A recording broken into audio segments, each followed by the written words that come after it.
Krista? Okay. Well, welcome to the Startup Business class.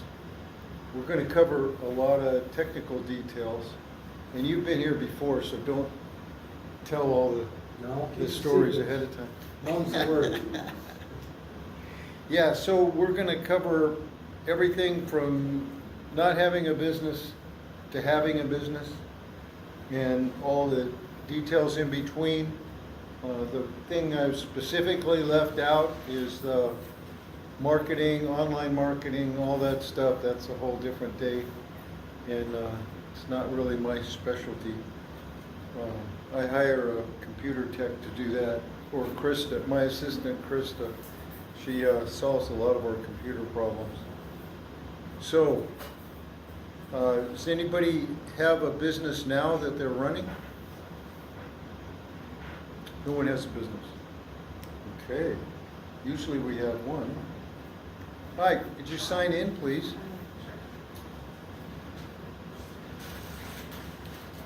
So, what you need to do first off is have an idea. An idea that somebody needs, something done a little bit differently, a little bit more efficient, maybe in a different manner than someone else is doing it, or a lot of time businesses are a common service, but there's still a need for it. We are starting like something, but I need information about this stuff, the tax, and it's about parties for kids. Okay. For birthday parties, baby showers.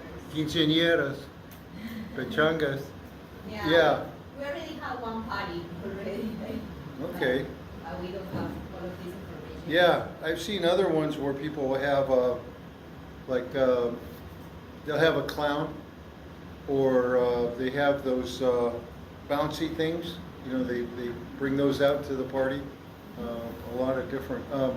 Another one I saw at a bar association recently was they had magicians, a magician for children.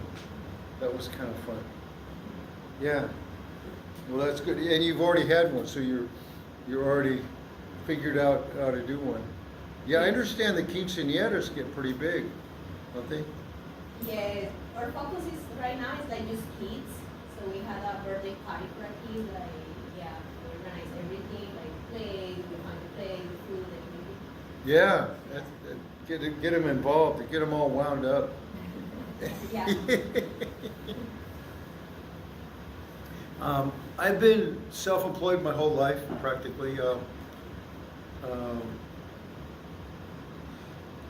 In college, I had a landscape business. I was doing that, and also building repair. And then I started the tax business when I was 21. I've been doing tax all my life. And then in 2002, I got the law license, and I'd already been doing wills and trusts tax-wise, and now we're doing the documents. But I've got about at least four businesses going right now that, you know, small variety of services. But it's fun. I think it's, you know, the creativity, trying to figure out something, providing a need and making your customers happy is super important. So what you need first off is get some kind of idea. You don't have to have it fully developed, but you can consider, you know, industry research. We're going to cover it in more detail, but writing a business plan to kind of think it out ahead of time.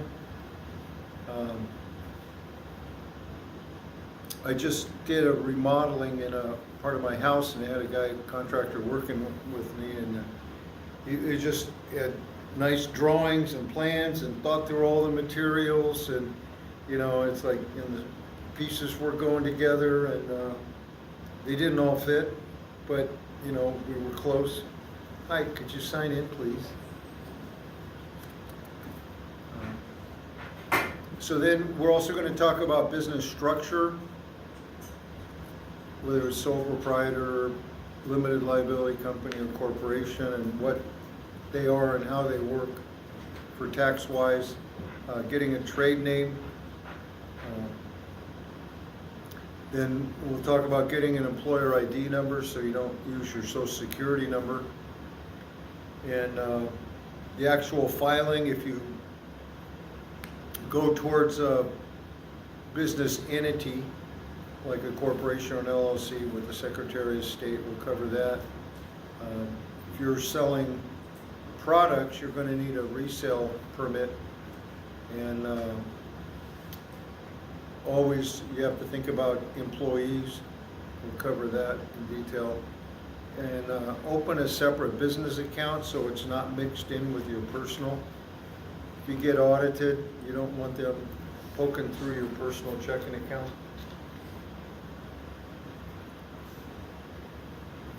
I've done quite a few audits, different types.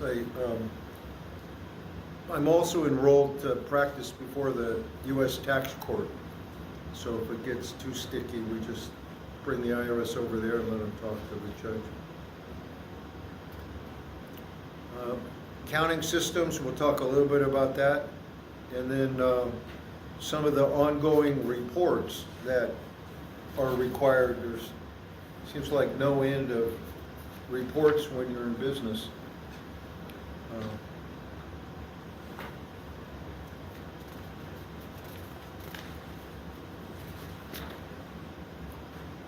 So starting out, you might want to research the market. Try to find out, I mean, I remember looking at scuba businesses and how many businesses per thousand and how many in a certain area. Does that seem like too many? And there are some statistics like that that might be of interest. I've always done it the reverse. I've decided what I want to do and then I just go and do it. Covering the business plan is an important part, thinking everything through. We'll talk about the details of that. And if you have a specialty area, you might need professional advice. Like you might need engineering studies or architects.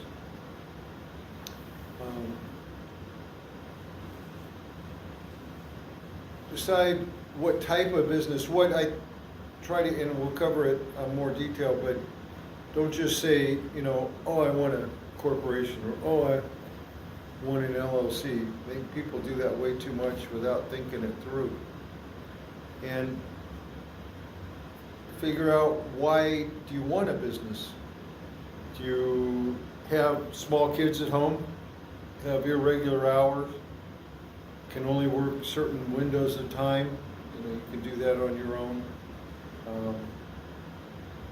You want it as a side business, or you want to make it your main income? And do your market and competitive research. There's some, I understand Google has some economic research databases available. You can look around for others. It's kind of interesting to see how that type of business works on a national basis in terms of total revenue, and kind of get an idea of what the opportunity is. So when you're thinking through your business startup, there are agencies, some are helpful, depends on what services they provide. One is small business development centers. They provide some business assistance and get direction into locating capital. There are small business loan guarantee programs. You probably all heard about Small Business Administration. Most people don't realize that when you get an SBA loan, that they put a second loan on your house just to make sure you make your payments. There are financial development corporations that help provide capital and financing. And then in larger businesses, industrial development bonds, but that's really huge. In terms of capital, how are you going to finance this thing? Do a little bit at a time. You need to have a lot of money up front. What is the capital needs? And there are people who invest in businesses, and in terms of the quantity of businesses and the quantity of people that get third-party capital, it's only about 1 or 2% of the businesses that do that. Most everybody else saves money, borrow, their own sources. But there's a thing called angel investors. It's a group of people who are high net worth, and they're not going to miss a meal if they lose their money. And they're called accredited investors. So you can offer them stock certificates and whatever, they can take care of themselves, and it's okay to deal with those people. You get in trouble if you formed a corporation and went down to the county fair and were selling stock certificates, selling, in your company. You'd get in trouble for that because you violated a whole series of securities laws, because the people who are buying may not be able to withstand the loss, and so for that reason it's regulated. So those kind of people are called angel investors, and there are groups of them, one of which is the Band of Angels from Silicon Valley. And the way you deal with angel investors is you write up your business plan. The business may be going or not yet started, and you have it all detailed out, and then you contact them and you give them the proposal. Here's my business plan, and I want you to give me $300,000 and invest, and I'll give you 2% of the profit, because it's going to be so fantastic. So, but that's how you work with the angel investors, is through your business plan. Another group name is Tech Coast Angels. It's over 400 people in Southern California, and they put over 220 million in businesses so far. A smaller group in Sacramento, they normally put in about $1 million a year in businesses. And then there's a group called Angel List. It's more like a website. They have a list of over 6,000 angel investors that you can contact.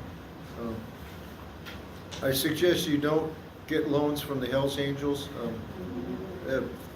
Their interest rates are too high, and their collection methods are not too appropriate. Then there's another group of people who invest in businesses, and they're a little bit different. They're called venture capitalists. And generally, they're not in on the startups. They're more when a business is going strong, and they fund all of the investor type, angel investors or venture capitalists, usually will also always take a percentage ownership, or if they don't get a percentage ownership, they want convertible debt.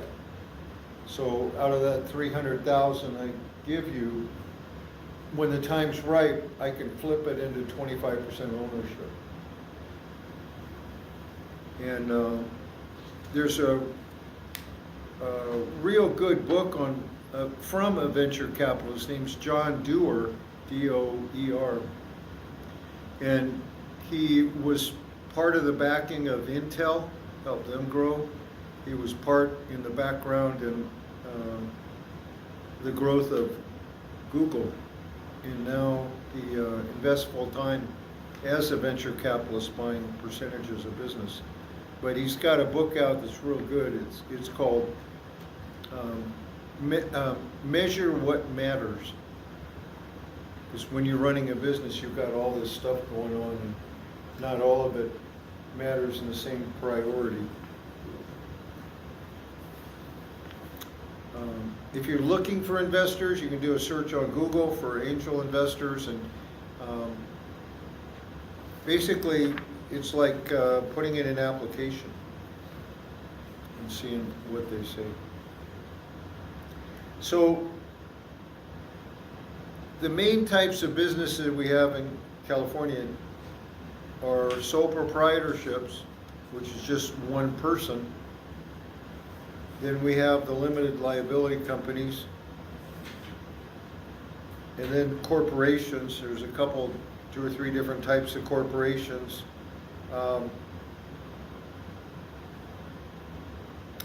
Then general partnerships, where 3, 4 people get together, they just form it, there's no requirement to register it with the state. And then limited partnerships, where people put their money in and only one person on the top is running it, and they're the ones that are personally liable. Another type is limited liability partnership, but that's usually for accountants, lawyers, or architects. And there's another business type that I'm aware of, and that's an irrevocable trust. Can work just fine for a business entity. It files a Schedule C, and it's kind of a neat business structure because nobody knows how to deal with them.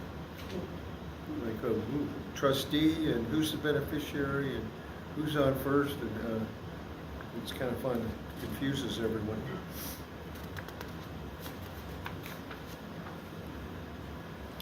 Okay, so we're going to cover entity types. Oh, I got to tell you what my definition of entity is first, because I use the term all the time.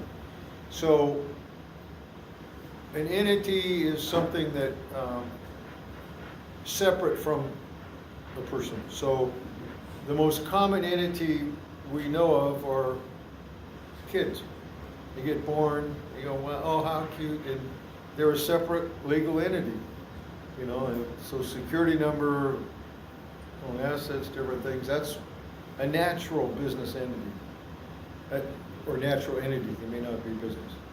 And then there's entities that are formed through the government.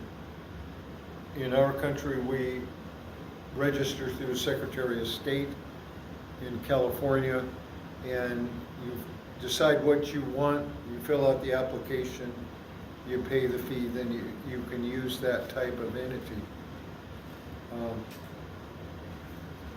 The ones you hear most about are corporations and limited liability companies. I think these days you hear more about limited liability companies than corporations.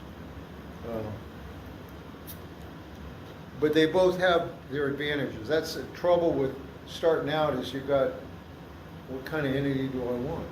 It's like, what's this one do? What's that one do? So we'll take an example of the corporations first.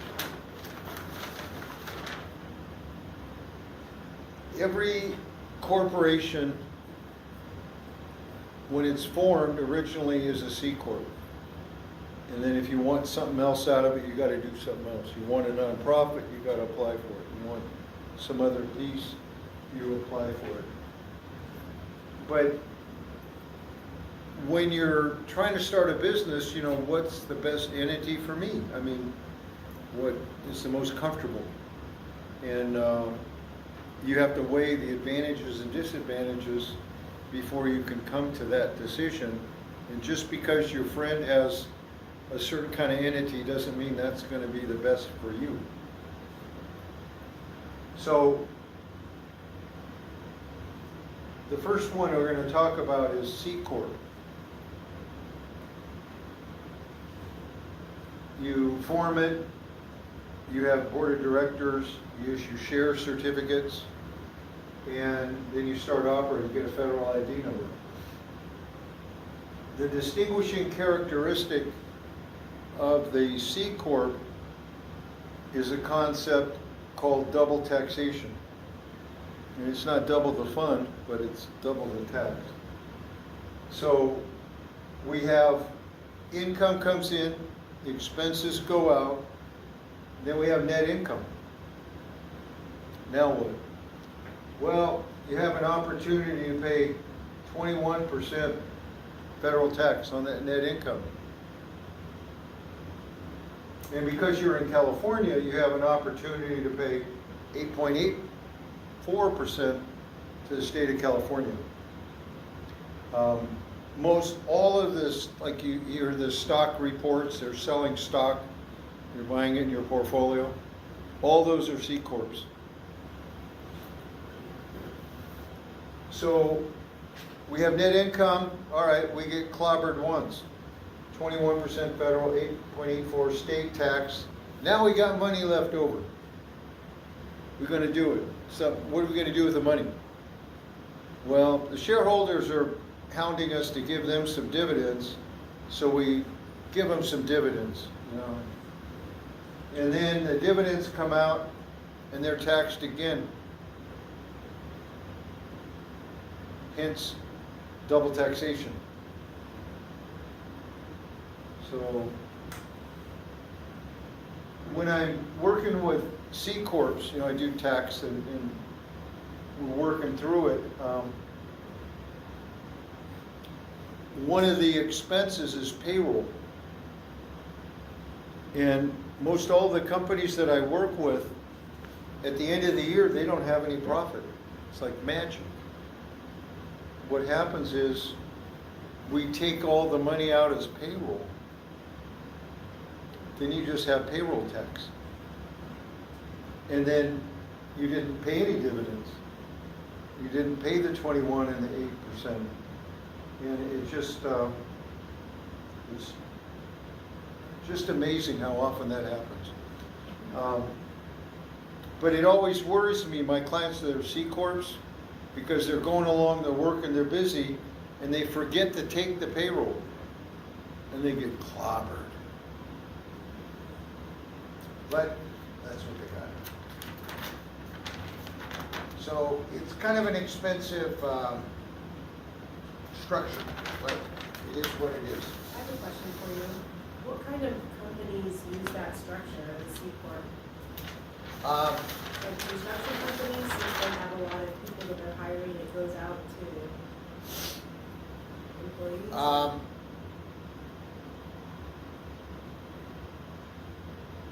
I can't really answer that.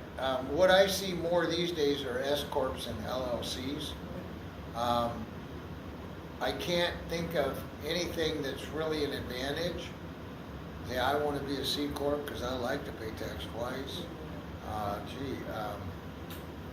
I can't think of a structure that is uniquely designed that way, but when they get near the stock market, they usually all are. But you kind of have to wait and see the different entities before you can evaluate that question, because they're all a different type. Isn't it usually companies that have more than 100 employees or The number of employees you have is irrelevant to your business structure. You know, there's big engineering firms with thousands of people. I thought an S Corp could not have more than 100. You're correct, Okay. but you're getting ahead of us. Yeah. I didn't say that word yet. I know. Oh. But you said it didn't have anything Okay. to do with the structure. So. Yeah, but I can't think of a business that, oh, yeah, you want to have one of these thingies? Well, you need a C Corp. I can't think of anything. I don't like them, okay? I think it's a pain in the butt. You don't take your payroll, you get taxed twice. It's not fun.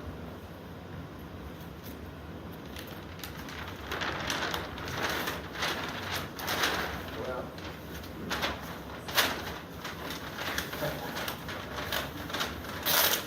includes being inclusive. Okay, so I'm not gonna cover this one yet. I wanna cover this one. I'll come back. Now, we'll go to S Corp. It means Small Business Corp. It came out in 1959, the law passed. And it's quite popular. So in this structure, we have income, we have expenses, and there's no tax on the federal. And then that net income is like a leaky pipe. You got 3 owners, there's 3 leaky pipes here.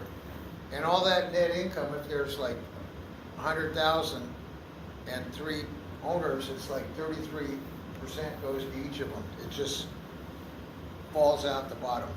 And it goes on to their personal tax return on a form called a K-1. It's like a W-2, but for this kind of entity.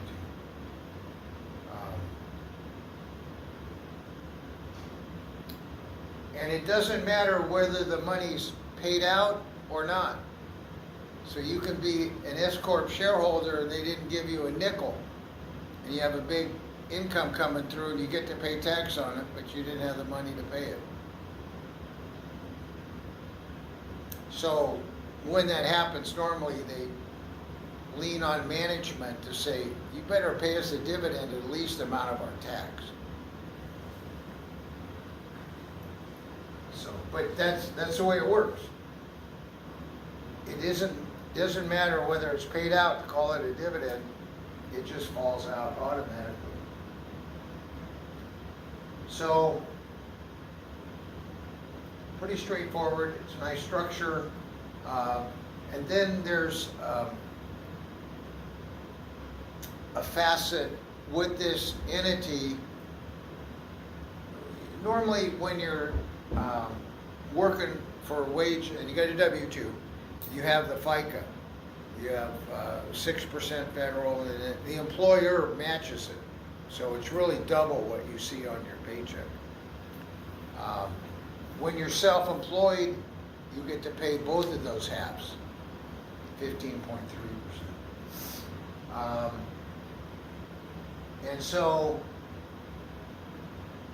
if you get a dividend from a C Corp, there's no self-employment tax. It's just dividend. It's taxed just as ordinary income. When money comes out of an S Corp, there's a question. Is it self-employment taxable or is it not? It can be either, depending on the structure of what was done that year.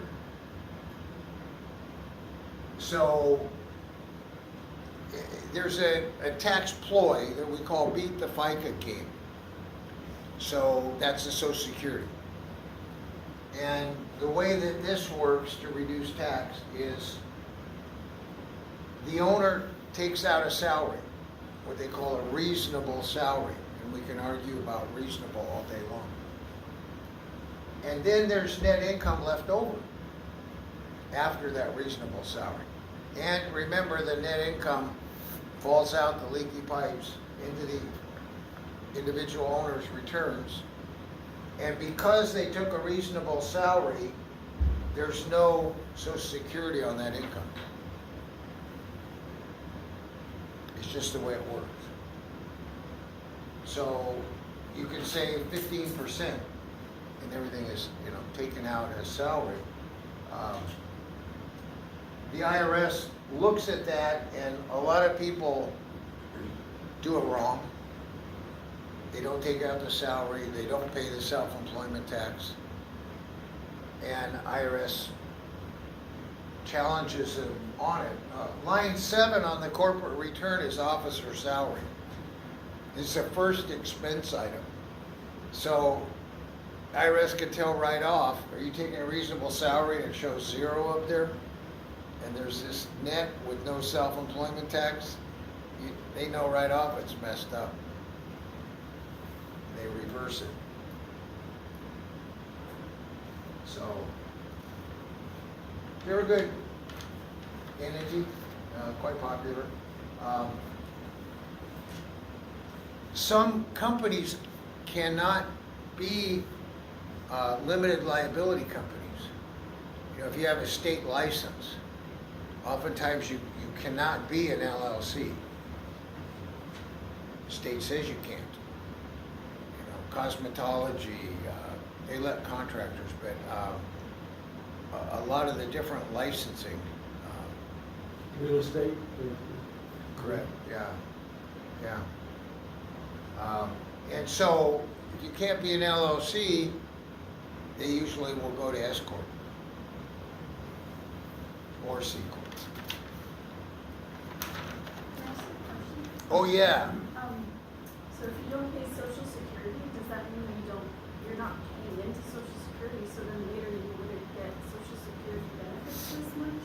Good question. You're a sharp cookie. The way that works is you get your salary.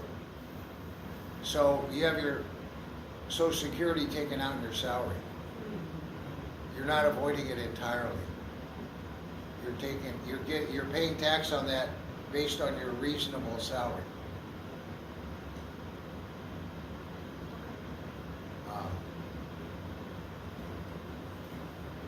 When we get to it, the sole proprietorship, there's a way that you can, anyway, I'm not going to go that far anyway. I just confuse you. So you're still in Social Security with this. But you're right, the self-employment tax does go into your own Social Security account. You have to have 40 quarters in order to qualify, 10 years.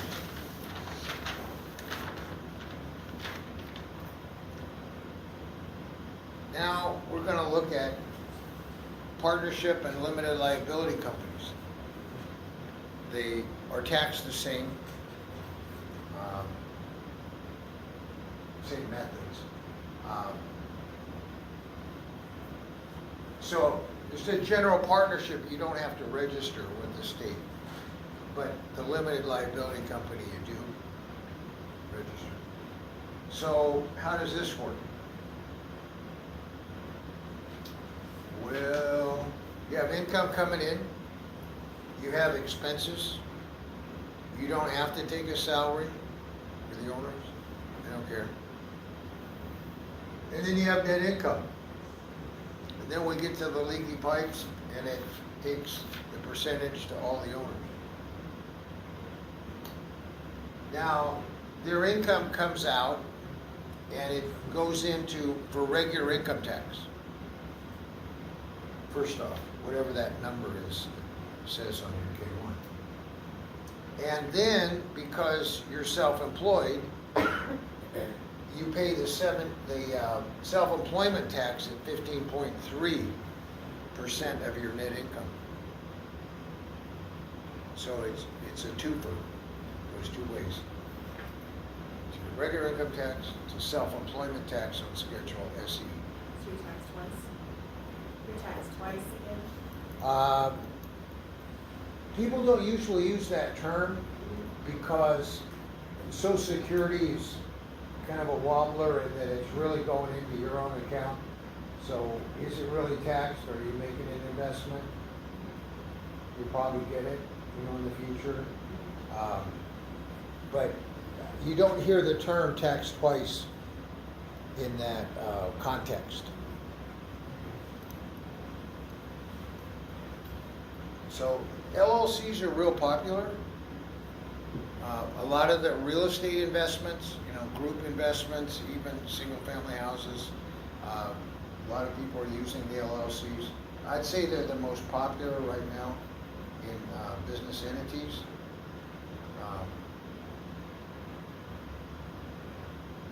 There's some problems that people get into with real property tax, which is way beyond our scope.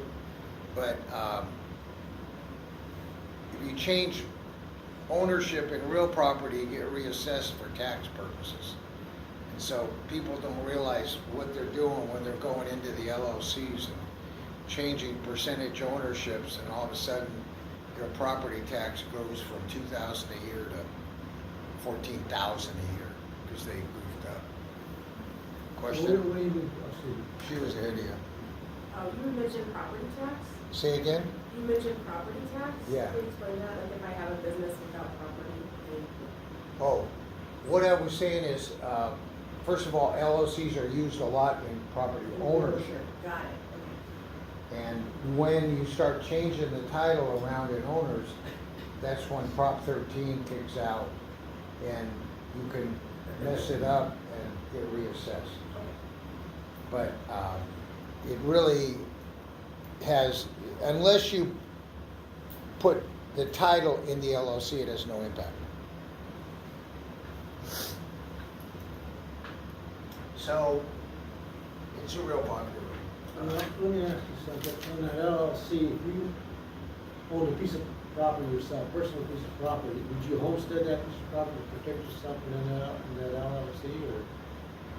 Whoa. First of all, I don't think you have to file for a homestead in California anymore. I think it's statutory in that you live there and then you file a homeowner's exclusion with the assessor, and they knock off a whopping $7,000 of your assessment, and it saves you a whole $55 a year in tax.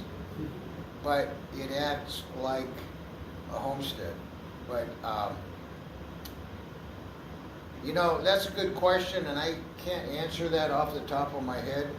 If you mess up a homestead exemption with an LLC, I don't know for certain, and I don't want to lead you Well, I on. was thinking in terms of a lawsuit. To protect your assets, your personal assets. Yeah, you always want to protect your ass, it says. But, okay.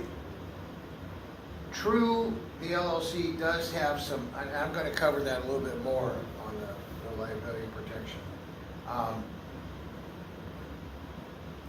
But the other way around it is with insurance.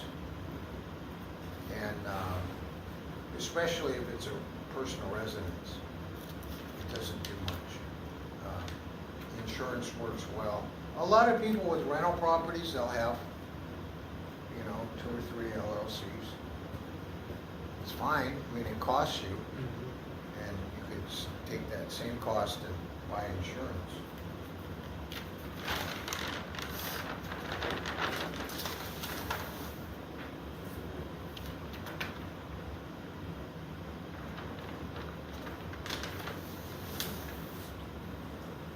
Okay, then the sole proprietor.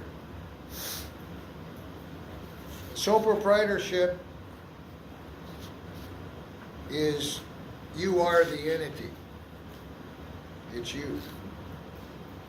And it's easy to form, and it's low cost. I'll pass around a fictitious business name statement. And all you do, you know, like say I want to run a business called sugardaddy.com. Okay, that's what I want to do. So I take the fictitious business name and I write it down, and I say Rex Crandell's doing business as Sugar Daddy, and then you have to advertise it in order for it to be any good. And what you want is the cheapest newspaper you can find, because it's not going to help you at all. So if you put it in the East Bay Times, you're wasting money. I usually use a little company called Contra Costa News Register in Martinez. And, you know,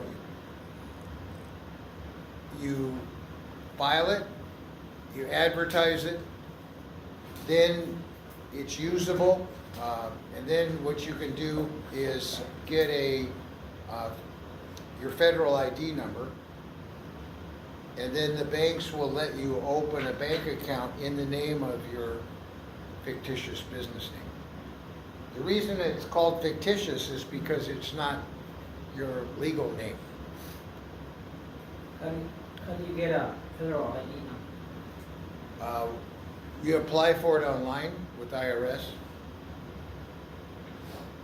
and you put in what you're doing, like say you formed an LLC, or you just say you're an individual, the questions bring you through. We just did one this week. We did it for a trust, because it's an irrevocable trust. And you fill out all the information that they want. They check your social security numbers to see if it works. And then it's kind of neat. Right then they issue you a letter. It's all on official letterhead, and it says you're now, you can use this ID number, and we want a tax return from you next April 15th.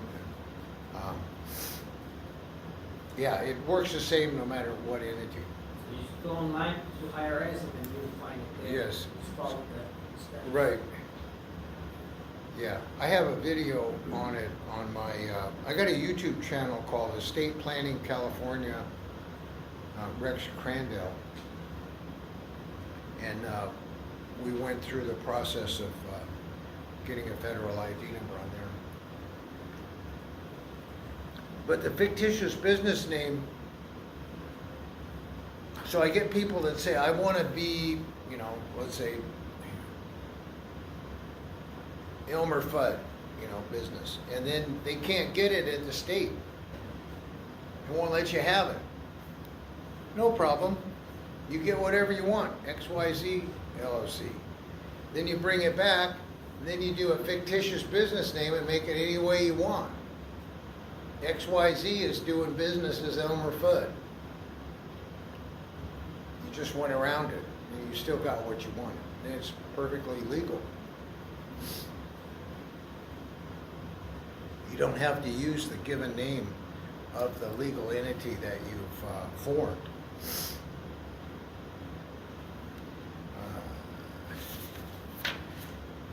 So the topic of limited liability comes up quite a bit in the entity choices. And I kind of laugh. Yes, ma'am. Do you have to do a search before to see if it's available for the fictitious business name or not? Okay, so there's two search databases. One is the statewide with the entities. The other is countywide, and it might be wise to find out if someone else is using it. The county will not usually look for you. And it's not like a trademark or copyright in that if you have two businesses with the same name, that might not be a conflict. One's running cement trucks and the other's running Uber cars or something in it. They got the same name, but they don't even cross paths. But it's a wise thing to do. And if you're going to open several businesses at once, there's a trick on that. You go on your fictitious business name, number 1, Sugar Daddy. Number 2, Elmer Fudd. You can do multiple business names on one fictitious business name filing. Does that affect your taxes though? For each of those, or they're all taxed as one? Okay, fictitious, tax, the big guy, Fed government, they're issuing the ID numbers. That's tax, okay? When you're dealing with the county getting a fictitious business name, feds don't know anything about it. You might have a problem with, well, I know the answer to that one. You try to get different federal ID numbers, and they won't give it to you. That happened to me, because I had one, and then I wanted another one, and you already got one. They wouldn't give me a second federal ID number for another DBA, because it was not an entity. So would you use that number for your other businesses, or do you still have to file for a separate company with another number for a new company? Okay, so you start out with the entity, And with whatever entity you're gonna operate on, you get the ID number for that entity. Okay, and you can never cross them, because it won't match. And they're gonna, the IRS has that federal ID number, and let's say you're an LLC, they're expecting an LLC tax return. And a sole proprietor, you know, they're looking for a Schedule C. However, if you, there's filing requirements, and if you have a Schedule C and a federal ID number and you don't file your taxes, that doesn't mean you did anything wrong at all. You may not have sold anything. No requirement to file your tax return at all. So it just depends on what the economic effect is.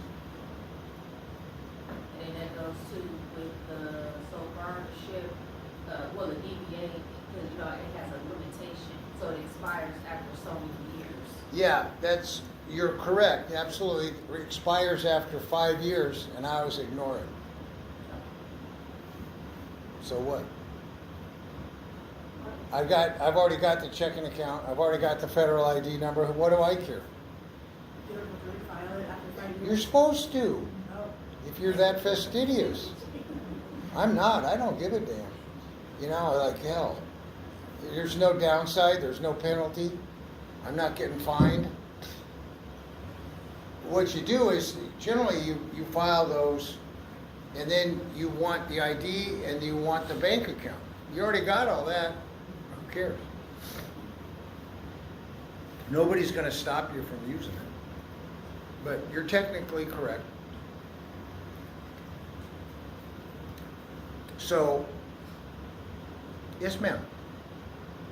So if you file like 3 or 4 fictitious business names on the same form, I think someone asked if we get taxed, like for all of those entities, well, they're just one entity with several names, right? So you get taxed for the one entity, even though you have several businesses.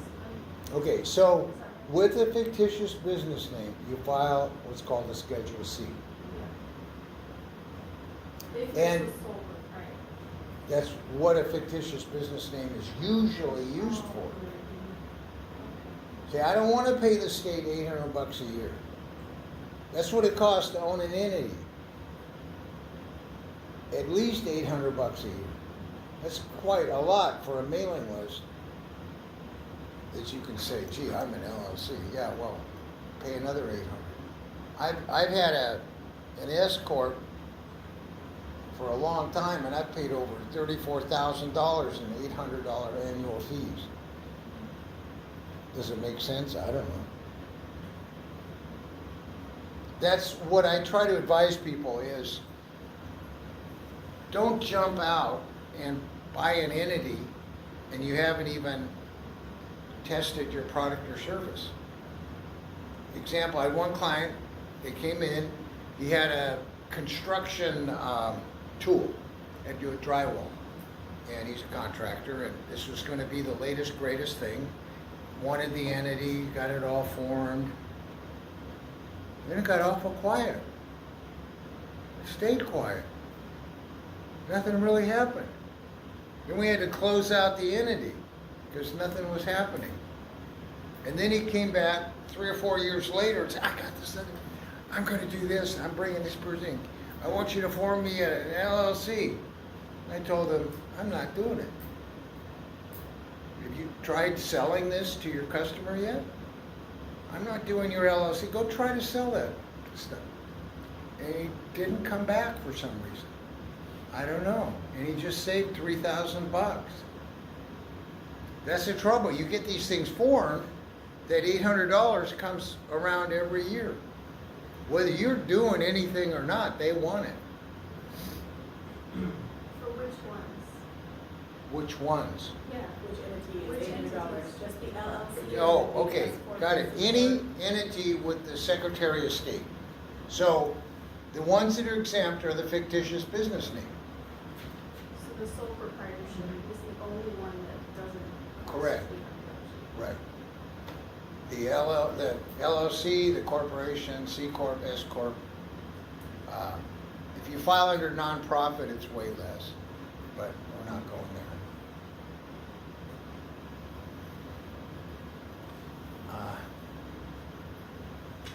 Then the other thing that people do is they talk about the limited liability. And I almost laugh sometimes when I hear it, you know. Oh, get an LLC and you're not liable for anything that your business does. Yeah, right. Let me show you how it really works. Okay, so you got an LLC or a corp. So you're invincible, okay? So you go out and you sign a lease, all right? You sign a lease and your LLC is only the one liable. Are you liable for it? No, you're not. But then you sign the lease and say, you gotta sign personally.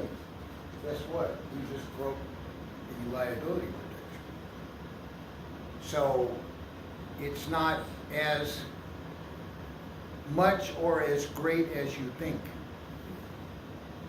And there's another, and this is real world stuff. You are filing under an LLC or a corp and you think you've got limited liability, okay? So, well, we had one.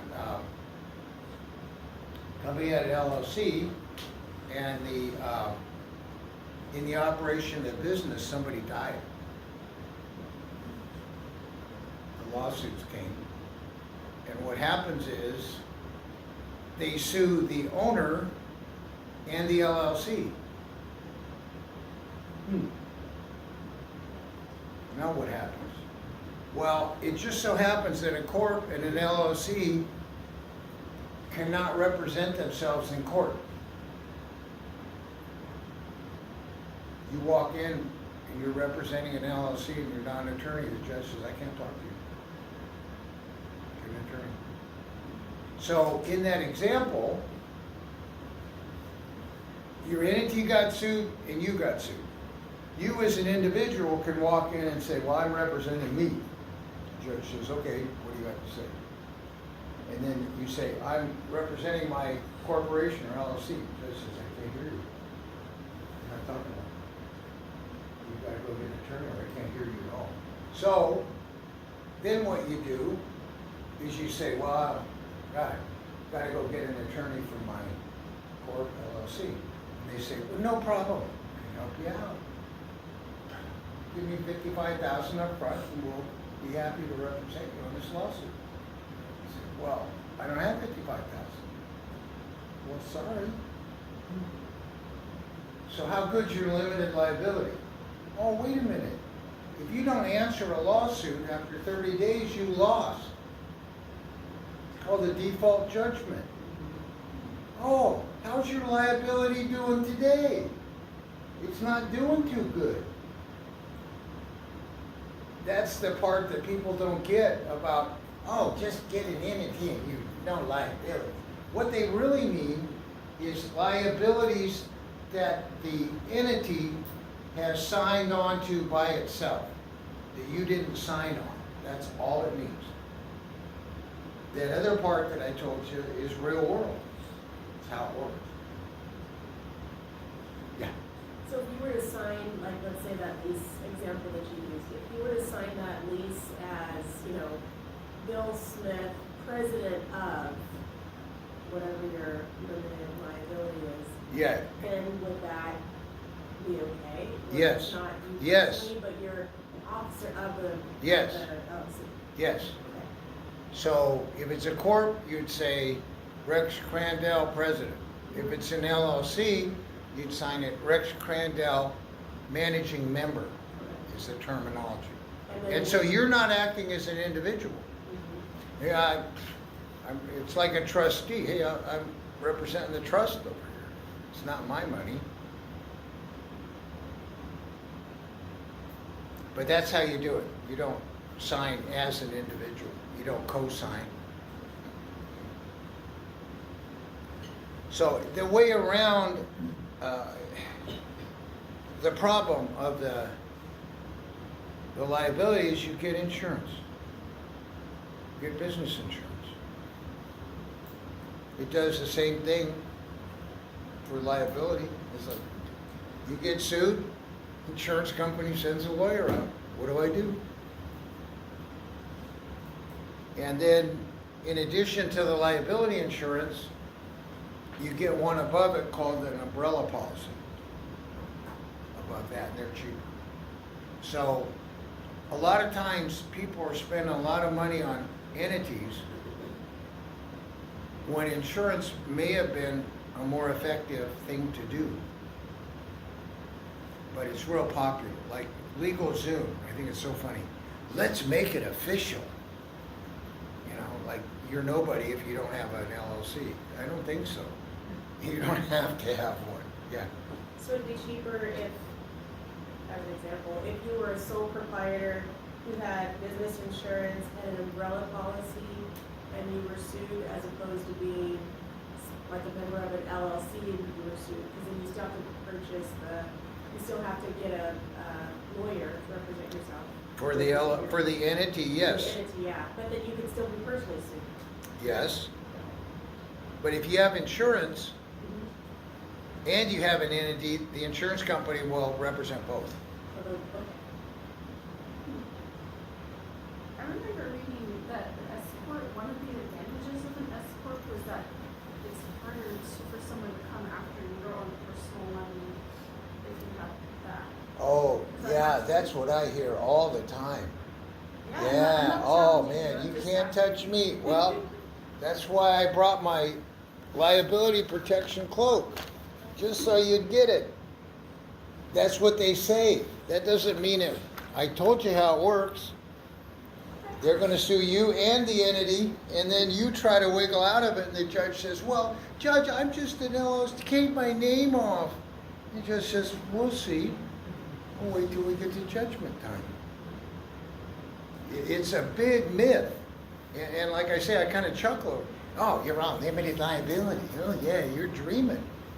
Absolutely dreaming. Can you require employees to also hold insurance? Why? Because I work in healthcare, and so I have a friend who wants to do work. She doesn't want to do any of the admin, but she wants to do the therapy. So What's her license? occupational therapy, we're both OTs. Okay, so we have the two musketeers. I mean, she's And got a who's doing the contract? contract? Who's dealing with the customer? Ah, okay. So you're bringing her in to work with you? Oh, okay. It's called an independent contractor. Yeah. So you can require them to have insurance. In that example, yes. But let me explain what you really did. Okay. That's another myth. Every business owner that comes in, I mean, they're going to start a business, says the same thing. It's like guaranteed. I just wait for it. Well, we decided we're not having payroll. We're just going to hire everybody as independent contractor. Oh yeah. Every business owner says that. It doesn't work. It's and they say, well, I'll issue 1099s. So the problem is, you treated them as an independent contractor. Fine. Then they don't work for you anymore.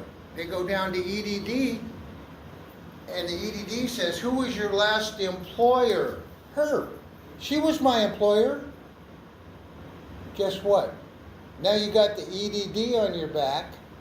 Where's your payroll tax, lady? They said you were the last employer. Oh, you don't have payroll tax. Oh, we think something's wrong here.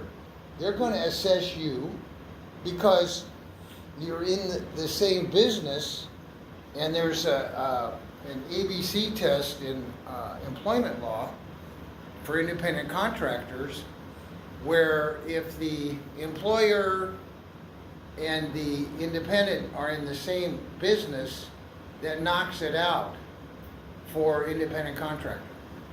It's the law. Can you say that again? It knocks it out. What do you? Okay, what I'm saying is, what I mean by knocking it out is, everybody wants an independent contractor. That's what they're trying to do. And what the government calls it is employee reclassification. You use the word independent. They use the word employee. Why? Oh, because of these factors. You control the hours, you control the tools, you control the process. And there's nothing, you know, maybe they don't even do business with other people. Yeah. I'm not dead set on having an independent contractor, I just want to know how it works with insurance for people that I work with.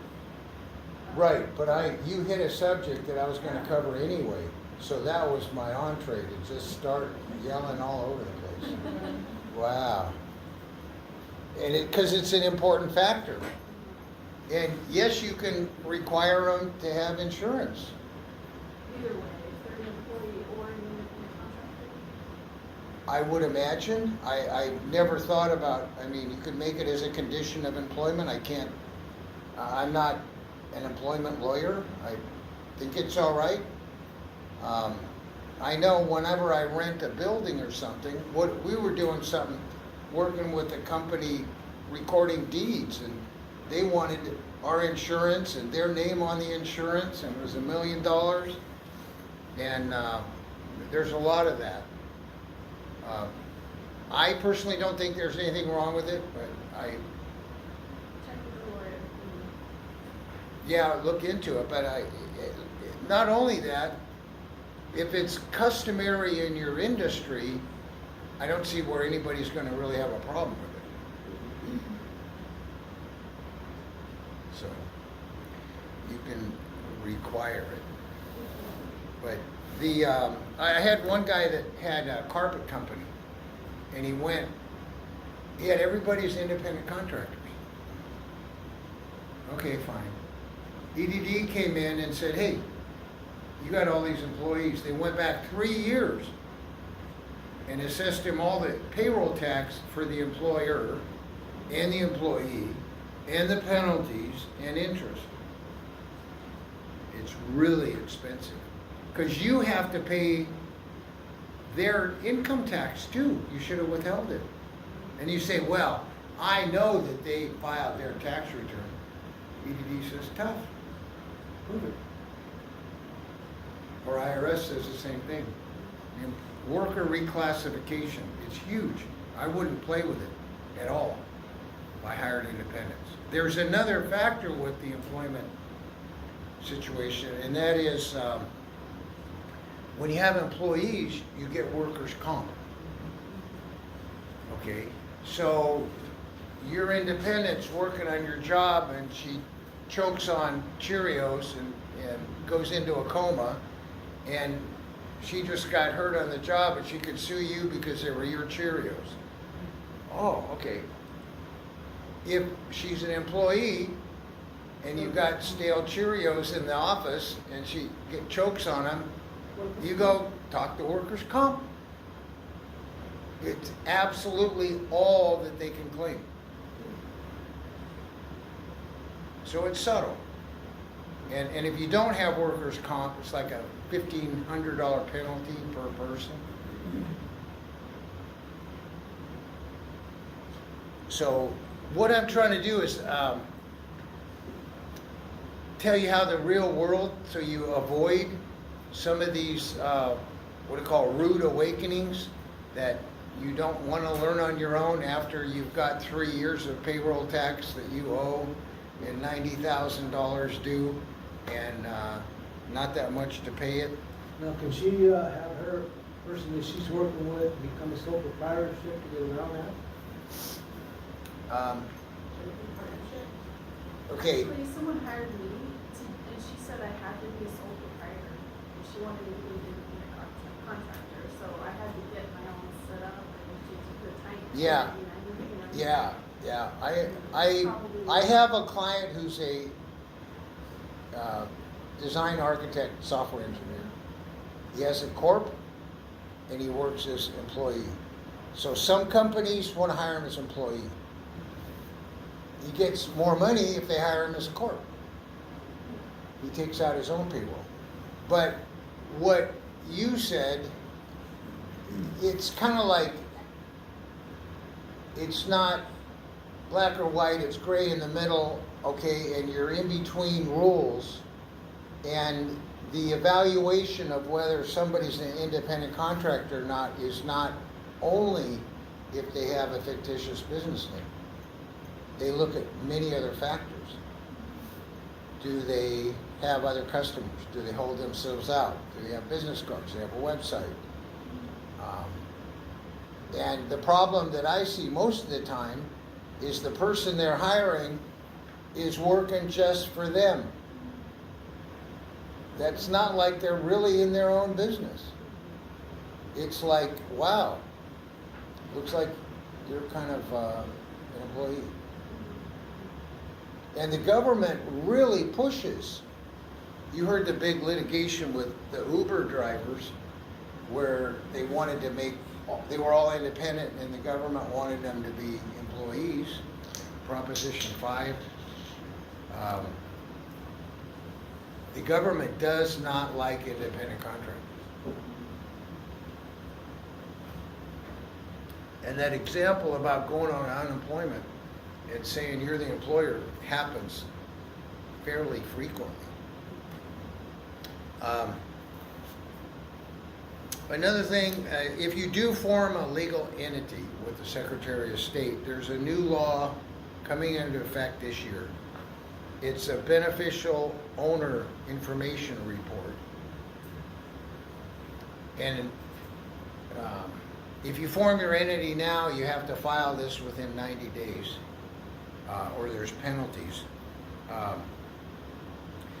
What it is, it's supposedly going to reduce crime. What they want to know is who's the real owner of the entity. And you have to file with this agency of the IRS called the Financial Crimes Network.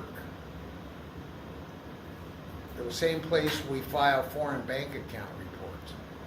So, scary sounding group. And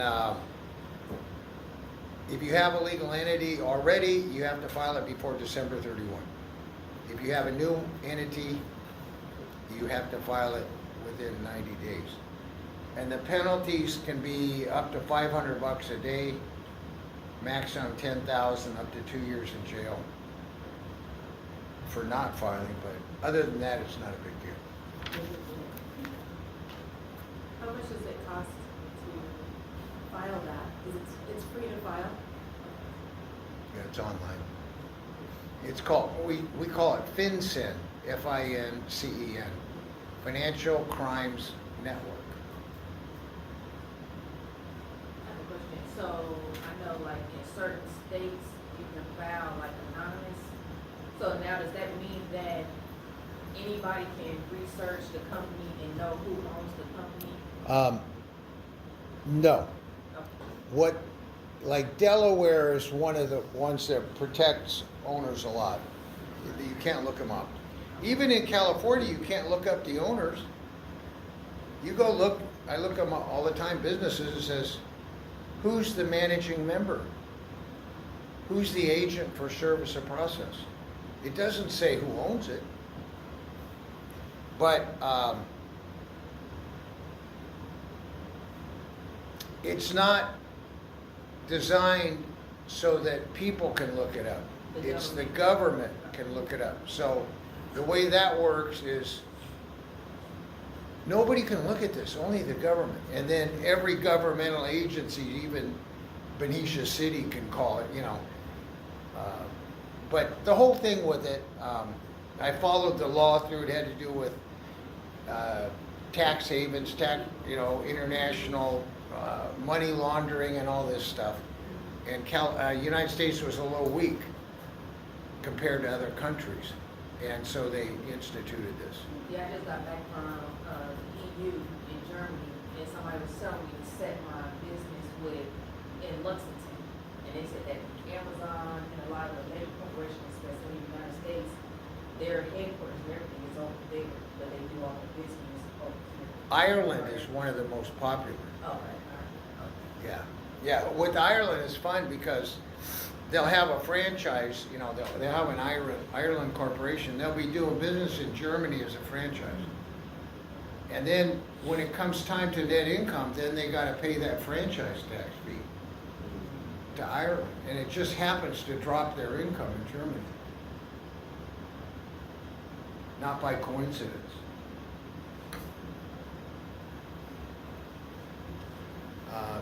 There's something else that's FYI, it's not that big of a deal for most people, but you can form any kind of entity and then ask the IRS to be taxed like something else.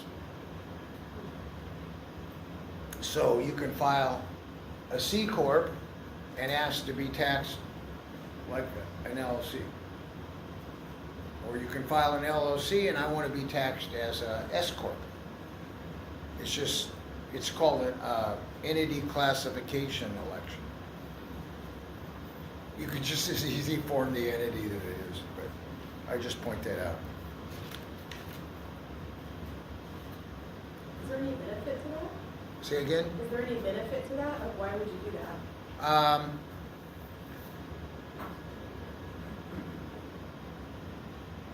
Like, Well, I if you when you have entities that have K1s, Mhm. it ends up showing on your tax return every year. And you say, well, hey, I don't want anybody to know I own that thing. There's no way that it has to show on your tax return. But here, any income is going to give you a K1. It's on your Schedule E, page 2. I'm trying to think of an advantage.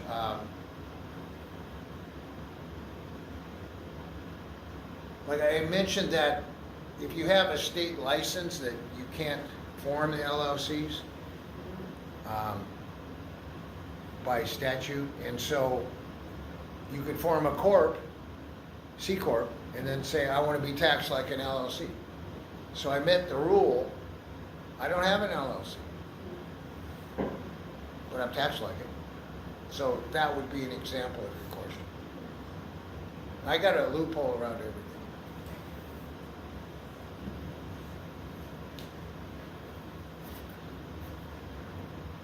Oh. When you form an entity, you need to have an agent for service of process. So it's for legal papers. Every entity has to have it. We do that as a service. So if somebody gets sued, they can serve us the papers, or if you're going to do it yourself, there's usually a fee for acting as an agent for service. But you can't file for a business entity and not have an agent for service of process because they want to have a place where they can serve legal papers. And if you mess up and don't have an agent for service, it's even worse. They serve the Secretary of State, and now you've got notice that this happens, but you don't know it. There was a question? For the record. And it doesn't have to be in the same state. Yes. Must be in the state of California if you're a California entity. Another one you'll hear is, I've seen them where they form an out-of-state corporation, LLC or whatever, and they're in business. Everything's in California. They think they're Harry Potter with this invisible cloak. You know, I'm not here. It says Delaware on my papers. No, you're dreaming. You can't use the California courts. You're still liable. There's one like that, and franchise tax sued them, and they couldn't respond. They weren't entitled to be in the state, so they had to lose by default. But the way you do it, and it's not improper, it's not immoral, unethical, or fattening, is you form a Delaware LLC, then you register to do business in California. perfectly okay. Now you're registered to do business in California. You just happen to be a Delaware entity. But you still have to pay that, how much does it cost to form an LLC in Delaware? Is it still $800 like it is in California? No, it's way less. But you're not saving a nickel because you file and pay all those fees, you bring it in California and you get to pay the normal fees in California anyway, so it costs you more.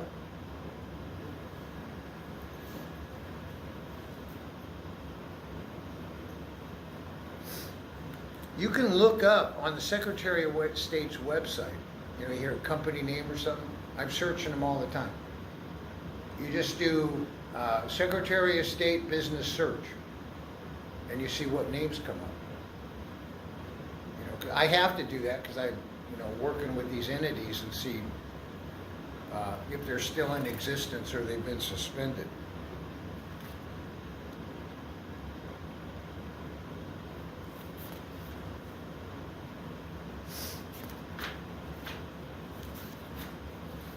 Okay, so oftentimes people will form their own business and they're going to work out of their house.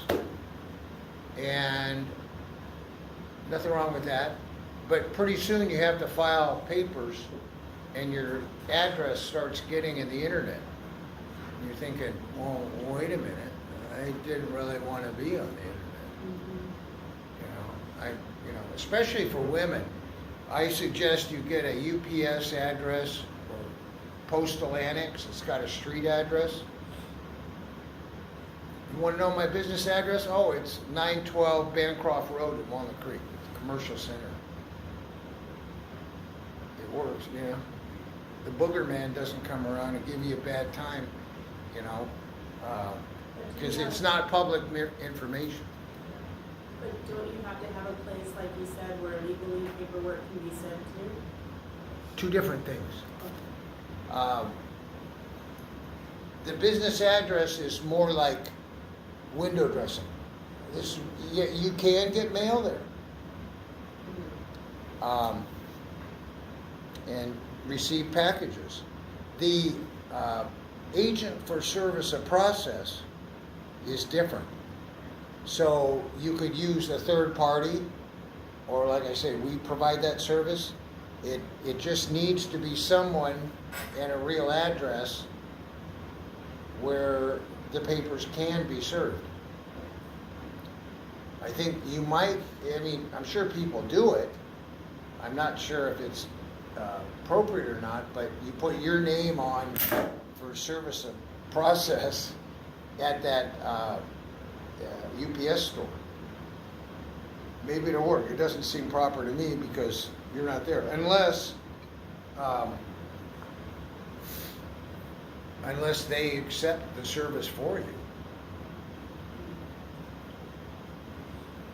But usually the way service of process works, when the process server comes around, they got the papers and they say, "Are you Rex Crandell?" "Yeah, here.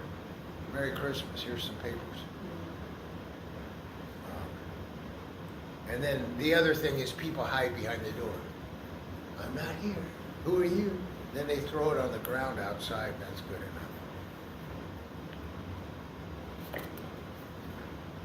But, and people, they confuse like the address for UPS store and postal annex and those places. You say, "Well, I'll just get a P.O. box." Well, I've always had a P.O. box. First of all, when you're filling out stuff, the government's going to say, "We need your real address." Well, you are not going to go to the P.O. box. And you're dealing with a company, and they say, "Well, where do you want me to send the check?" "Oh, to our P.O. box." They're using them. But the other problem with a P.O. box is you cannot send or receive packages. FedEx and UPS cannot park their truck in your P.O. box. The post office won't let them in. Where if you have a private mailbox is what they're called. Ship, receive, everything. One thing that you need to be aware of if you use those services is you can never put a forwarding address It's part of the deal. We for PO box? No, Or a- private mailbox. When you're signing up on your papers, that you realize that you can never file a change of address card with the post office.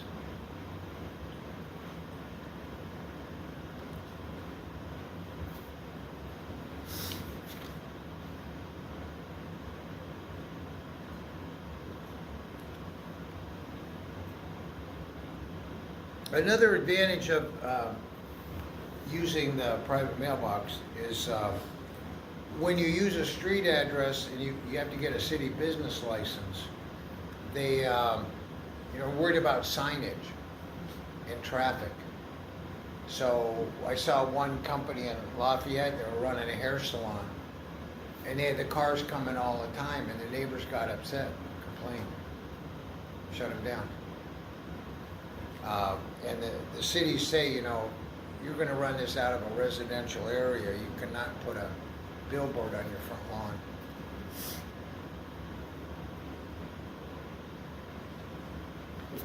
lawn. There's one website called Cal Gold. It has a lot of information about license, permits.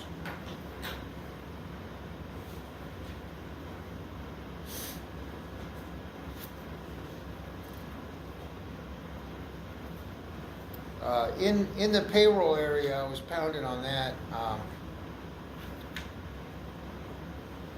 Just hire a payroll company to do the payroll. I mean, Is that a good PEO, professional employment organization? ADP? yeah, I think those entities that you're referring to usually try to do more, like they want to have like retirement plans and insurance packages. What I'm talking about is strictly mechanical bookkeeping kind of operation. ADP, one I hear a lot is Gusto. And so people put in their hours, they process it, and then they pump the checks back into the employees' banks. And the reason I'm saying to hire a payroll service, I mean, I do payroll, it's a pain in the ass. I mean, picky. Run it up this way.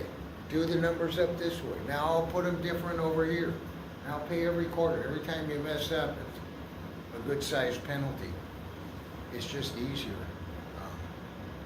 to hire a payroll service to do the payroll.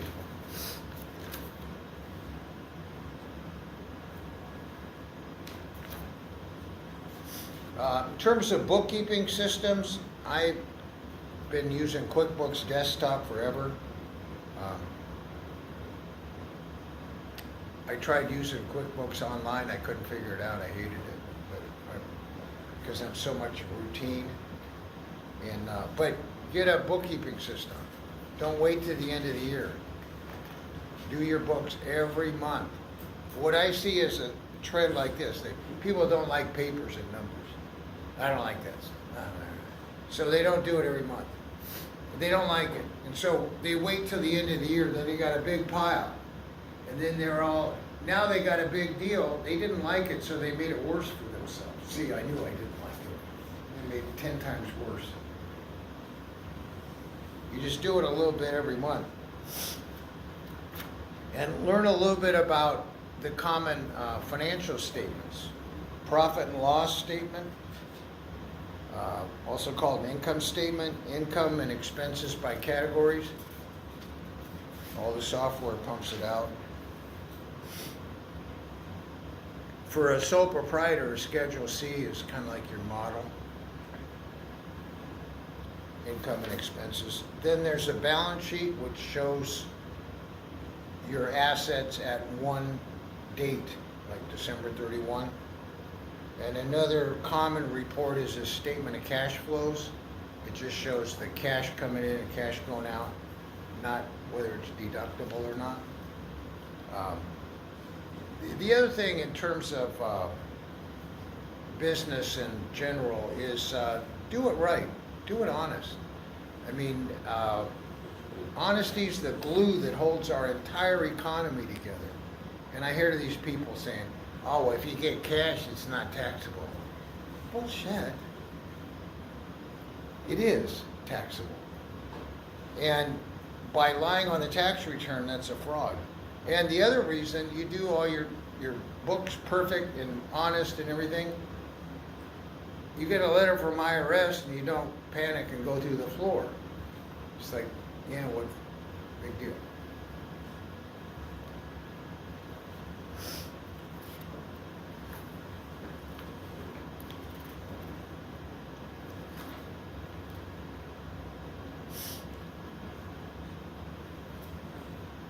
I have a question for you. So let's say I'm a sole proprietor and my business grows and I need to hire someone. Would that mean that I need to change my entity from a sole proprietor to an LLC or S corp, or because of employee taxes? I can be a sole proprietor and hire someone? How would that work? You just hire them. Just hire You someone? got an ID number, Uh-huh. it's an employer identification number, Okay.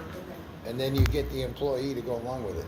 But how many employees can you have before you're no longer a sole proprietor? Does that make There's sense? no limit.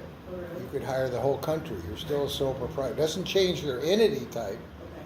because of your worker situation. Completely independent. They're working for you personally, or if you have an entity, they're working for the entity. And there's no advantage any which way. In fact, for those people that think those entities save them from liability, IRS laughs at that. So you don't pay your payroll tax, or they reverse your payroll. Your independent contractors, and make them employees and tax you all kinds of penalties.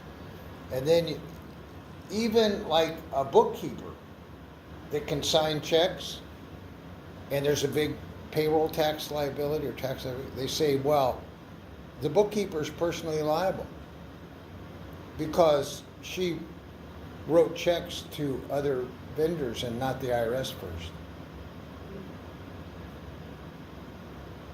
It happens. And there's no liability protection whatsoever on payroll taxes because they're called trust funds. In other words, you're holding this money for the workers. It ain't your money. And the government takes a dim view when any of that stuff disappears. It doesn't get put in the right place. They will close down companies. They'll come out and just lock the doors and say you're closed. They have the authority to do that. Yeah, payroll tax is well, it's not your money. It's simple. Another question. So, if I have a business and I employ my son, so a family member, is that kind of a loophole with taxes, or do all of the same tax rules apply? It is a loophole. You don't have to take out the same taxes. The only trouble is I can't remember what the rules are. But you get out of some taxes. And it builds character too, when they're working. That's what I hear. Yeah. As long as they're really working. Some people, you know, we've seen cases where the parent's paying for all these things and then they're calling it, you know, payroll, and it's really not. But they're paying the payroll tax. But yeah, I just can't answer it. There's one or two taxes that are not withheld. Sorry. But I do know there's something there.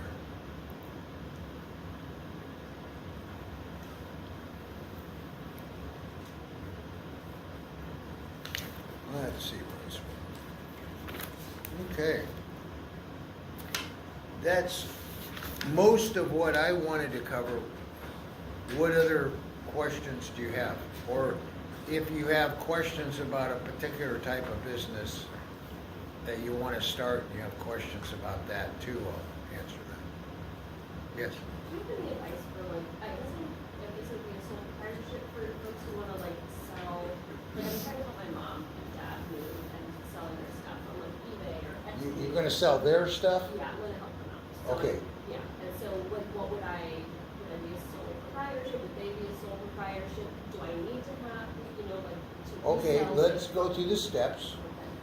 Okay. Are you gonna get paid by them? Or are you volunteering as a wonderful daughter helping out her That's parents? what I was gonna do. Was, Yeah. okay, but now you have But second, now- I don't know, I might get kind of greedy if they start getting a whole lot of money. Okay. Um, You're helping them, they are the business owners. You're invisible, you're just the worker. Yeah, and so you would use their social security number for the resale. And if they don't, it's real tricky with families. What's a gift, what's work, what's, who knows? But I like paying the kid with payroll, because then you deduct it. Otherwise, if you just gave them allowance, you're deducting nothing.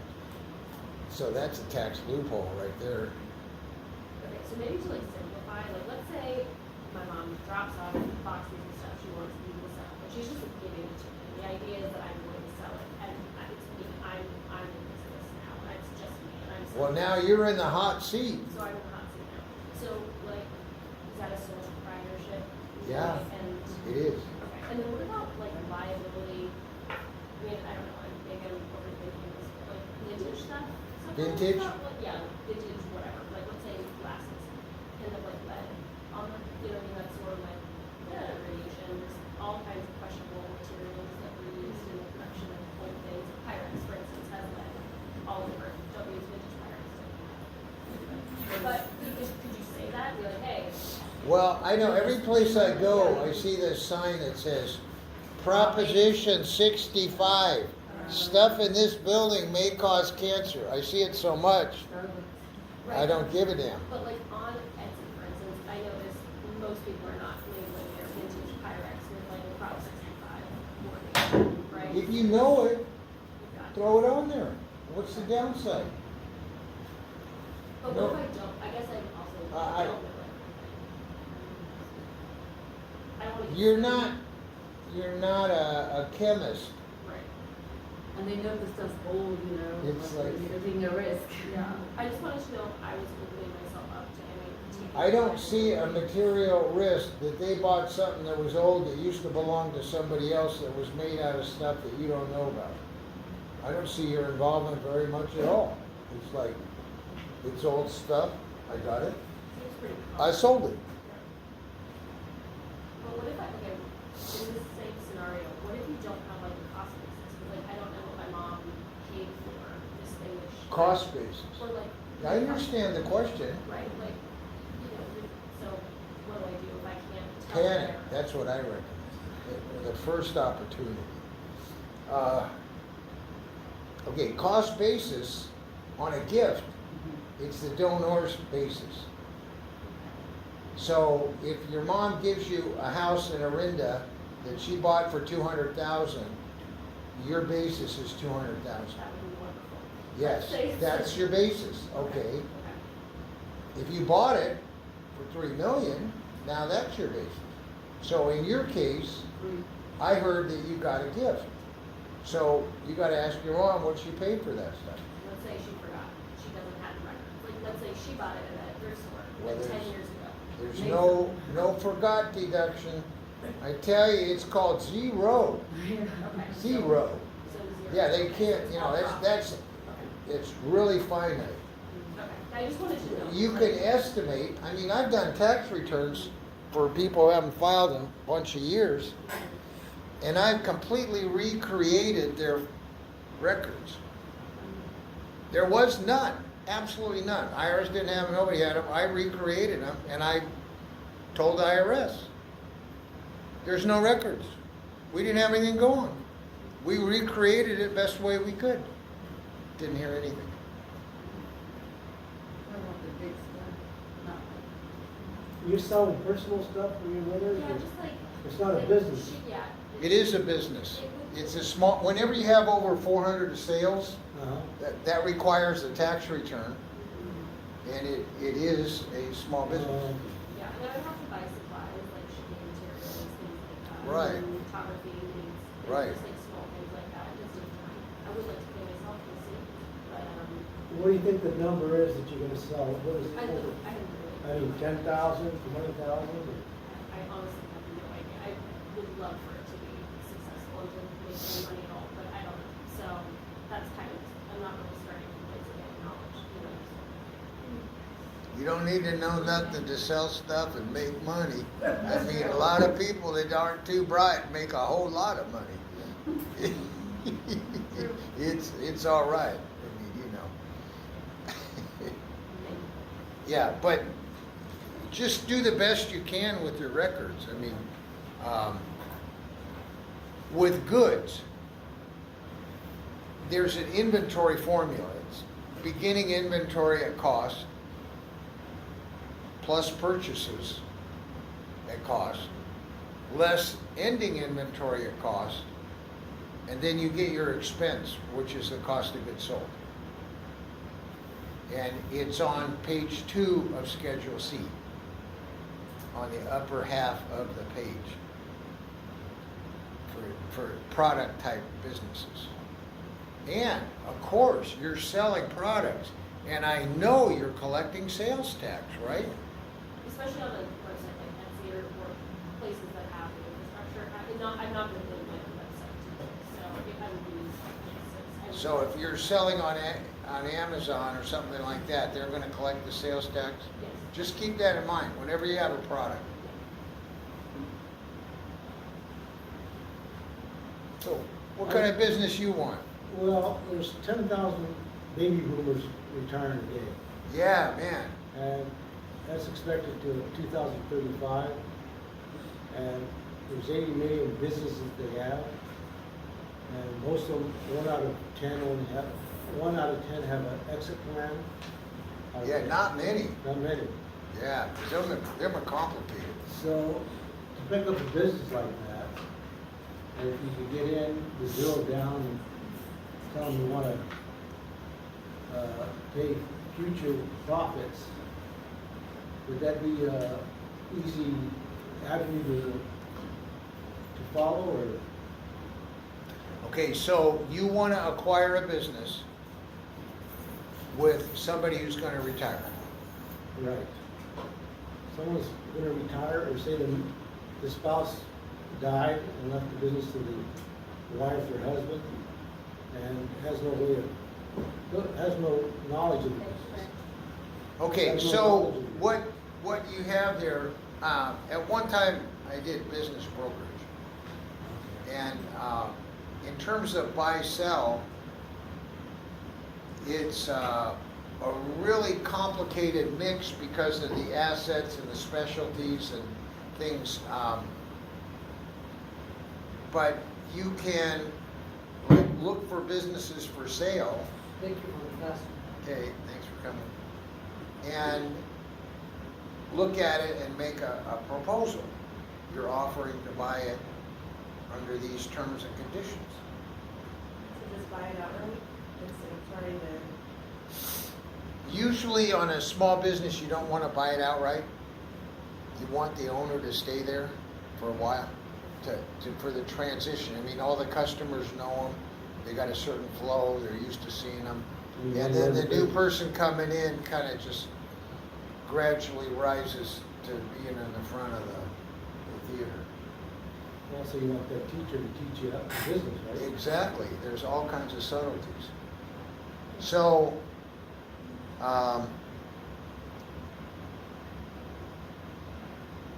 There's gotta be one way you could do that is, first of all, is there any business you like? Well, I'll tell you, that's the problem, I like too many businesses. Well, give me one and we'll start there. Well, I like one that requires no employees. You're talking about circumstances. I'm talking about who's selling what. No, I don't have that answer just yet. What have you been doing? What have I been doing? Well, I owned a bunch of real estate at one time. Okay, I had a so property I management. had a contracting business. I Okay, had a vending business. Okay. recycling business. Okay, And on all of them, I like them all, you know, that was my problem. I like too many things at one time. okay. Here's a way that you could do this at low cost, is you get on the telephone and you start calling businesses and asking if they're gonna be retiring soon. Okay? Business brokers do that. They call up and they say, we're a business broker, were you thinking of selling the business future? Because we'll help you sell it, and we'll get you billions of dollars for it. Just sign the listing. And so, that's a way that you can get your foot in the door. Another is look at, with business brokers, there are people that specialize in that, and look at their listings and go out and start shopping for businesses. So you are you're shopping as a business buyer. We don't want to tell them right off that you're not going to give them a nickel and pay later, but you can talk about that when the time comes. Yeah, because most young people, the Gen X generation, do not want to take over the family business. I know, it's horrible. That's all they're doing. Gosh, my daughter's not working in my business, and I think that's terrible. But there's a lot of opportunity out there because of that. Yeah, so how are you going to get it? Well, like you said, get on the phone and start cold calling. Yeah, I think you'd be good to, did you get your honey, by the way? No. Did you pick it up? Give me some money for honey, I don't want to. He's selling honey. Yeah, from my beehives. He likes to do a lot of things too, I guess. I would suggest that you pick a business that you like. I would not go the restaurant business. I wouldn't, because it's a lot of hours and a lot of hours. Yeah, And that's- then when you have free time, there's a lot of more hours. Now you gotta sleep on top of the stove. Yeah. So,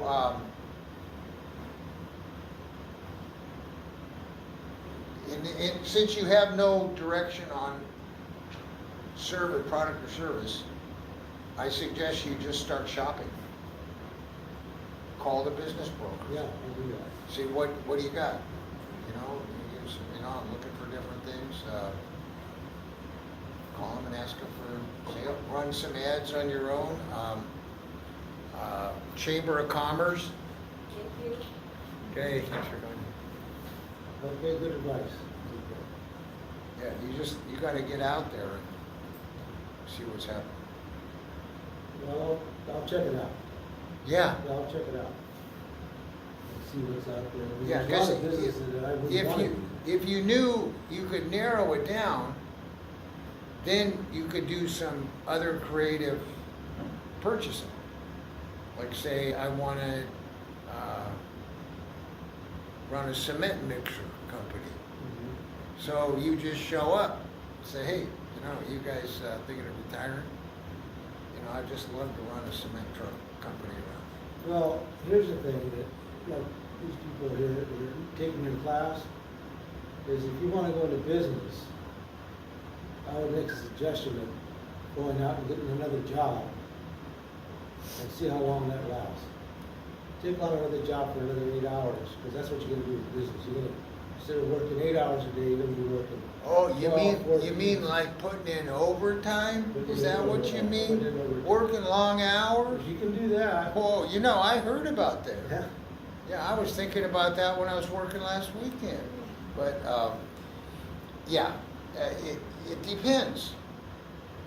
Some people, they start part-time on the internet and they start moving stuff through, and it does take a little bit of time, but I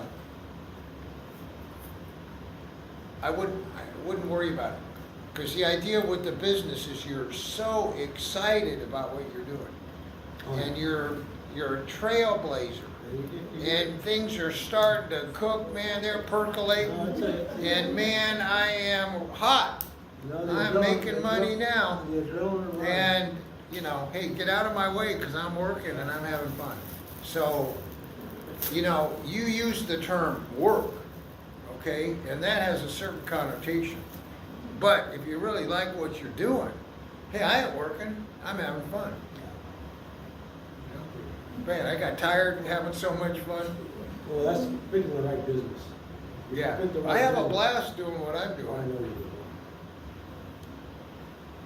I'm not gonna retire, they're gonna take me out in a stretcher.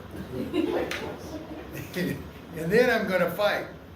Well, At the beginning of the class, you had mentioned research, like you said, how many of this type of company are in this size of a city or? yeah, whatever. industry research. Industry research, where would you find sites that would help you with that? The only one that I've heard about recently was related to Google. That's what we- Industry statistics.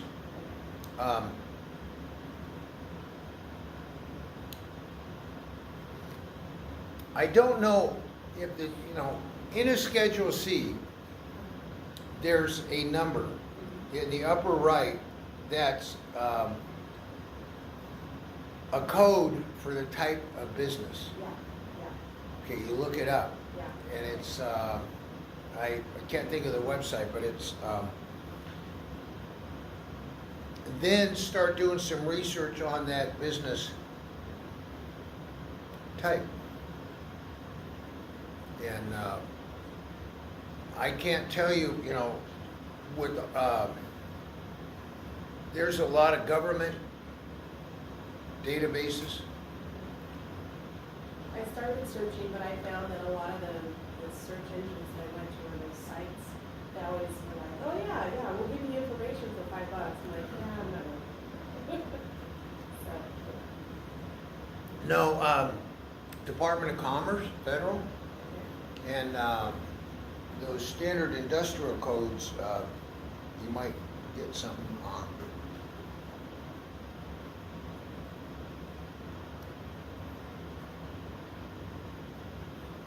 Try ChatGPT. One thing about you ladies that I didn't have when I was your age, and that is information that you have today. You guys are a big advantage over, older people that never had that. It would have made a world of difference if I had that information, someone himself to come and talk to you. You're in the information age. Oh. Another place you could go is the public library. There's one right over here. I like the old library better. But the neat thing is they pay for databases that you can't get. Yeah, figure it out. That's what, you know, that's what they specialize in. I mean, I had a pager. Trying to look for a phone booth, and that was a big deal to have a pager. That was a big deal to have a pager. Then, Pacific Bell, they do regularly, then when they had these private phone booths that didn't work, and that was stressful. But the cellular phone, oh man, that would have been Yeah. a difference too. And there are other publications. I just haven't done that kind of. Another is industries, like say healthcare or whatever your business is in. Look at the trade associations; they've got info. What if you start out as a sole proprietor and then later, what if something takes off? And then at some point it is smart to get a different tax structure. Yeah, a lot of sole proprietors think when I grow up, I'm going to be an LLC. I'm not saying I'm Man, I'm just saying, when I'm 18, man, I'm going to somebody be. here, is this gonna happen to somebody here, okay? It's a good question though, like, Yeah. if it does explode and get huge, you're like, I need to hire 80 people and my sole Right, and I'm like, getting what would sued. be, right, what would be the toughest thing to do? Well, that's true. Yeah. You just So do instead it. of making fun of me, what's the answer? When you think you need an entity. What?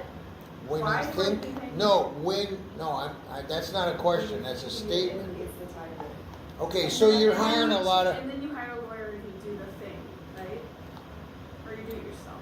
do your thing. Okay, No, so no, to no. form the entity, I understood the question. We're interested. Hold on. Yeah, I got it. So you're going along and you've got a lot of employees and you start getting nervous. Yeah. You got too many. Right. And I can't do the business in my garage anymore. Your creditors are starting to, you know, one of them wants to sue you. We already talked about that. The entity may not help you, but it might. But When would- okay, my only premise was trying to get people from plunking down $3,000 and not making any sales and walking away from their LLC and wasting their money. If you got a sole proprietorship and it's making money, you incorporate or make an LLC any day you want.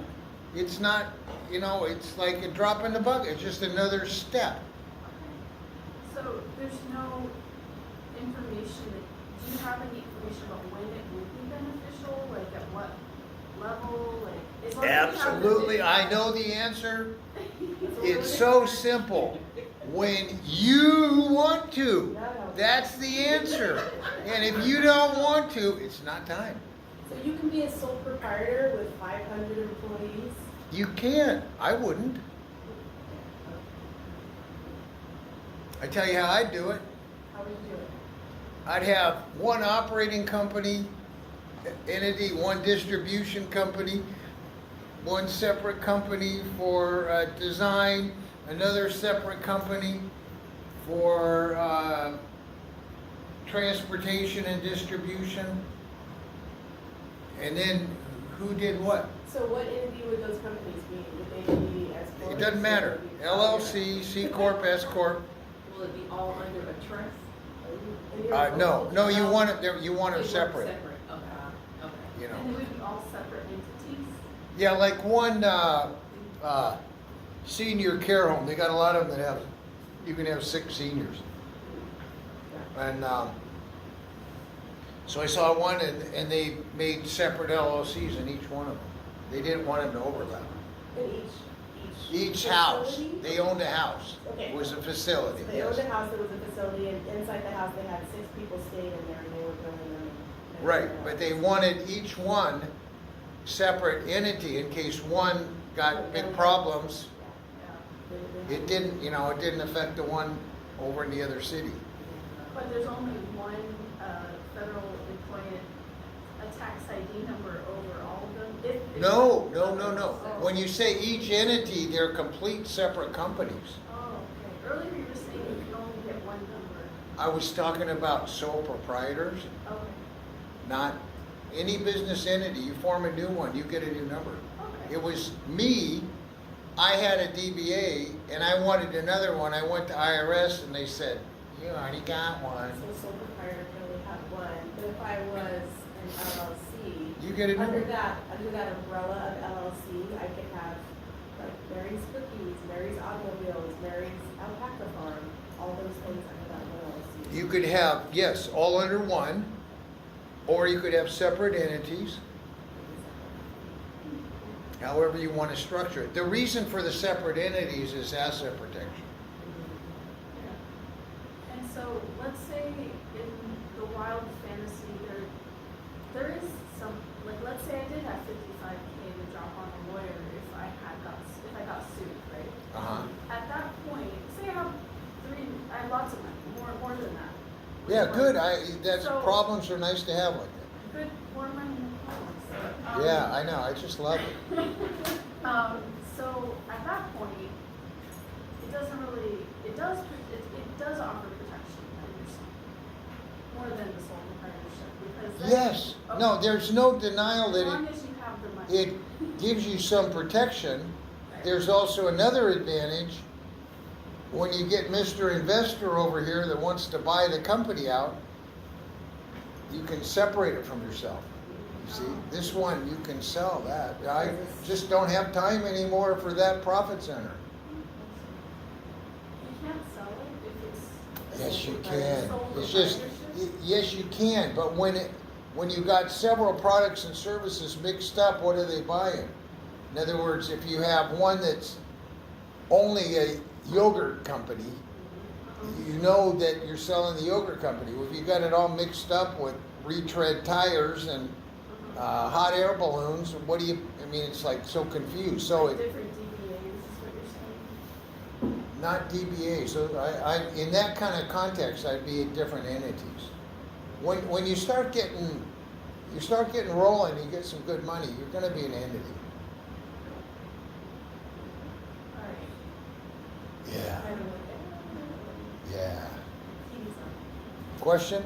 I did, just to clarify, so for sole proprietor, is that the tax ID, was it FID, is that the same as the EIN? Okay, yeah, so it comes by different names. It's taxpayer identification number, TIN, Oh, 10. and then it's called employer identification. Are they the same? They are exactly the same. Okay, so it's just different. Okay. Yeah, And it's then- called an SS4. You fill out a form called SS4. Okay, and then I had another question for the permits. But wait a minute, you fill out, you can do it online, you don't need the form. Rex, we'll see you later. Okay, bye, take your honey. I'll take the next class again. Okay, yeah, I'll see you there. I'll prepare